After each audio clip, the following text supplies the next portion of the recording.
Professeur, malgré les messages inscrits sur les paquets de cigarettes, malgré tout le mal qu'on connaît de la cigarette, pourquoi l'homme continue-t-il à fumer tout en sachant que le tabac, de toute façon, fatalement le tue?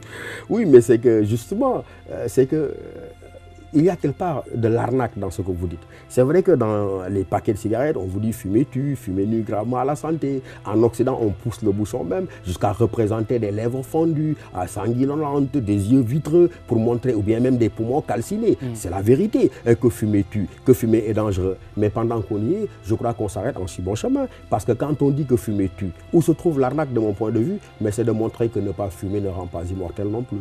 C'est vivre qui tue, ce n'est pas fumer qui tue. Professeur, vous dites arnaque. Vous avez dit arnaque. J'ai dit arnaque parce que c'est vrai que c'est la vérité que fumer tue. Mais j'ajoutais, pendant qu'on dit la vérité, qu'on la dise entièrement, qu'on ne mutile pas la vérité. Quand vous dites à quelqu'un fumer tue, mais dites-lui en même temps que ne pas fumer ne rend pas immortel non plus. Ce n'est pas fumer seulement qui tue. Je crois que c'est la vie elle-même qui tue. Qu'est-ce qui pousse l'homme à aller vers ce qui ne lui fait pas forcément du bien?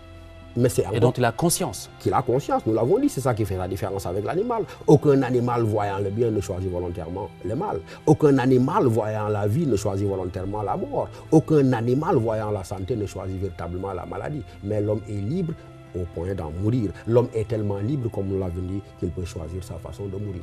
Qu'il fume et qu'il sache que fumer tout exprime encore une fois son humanité. Au final, professeur, ce n'est pas fumer qui tue forcément. C'est vivre qui tue.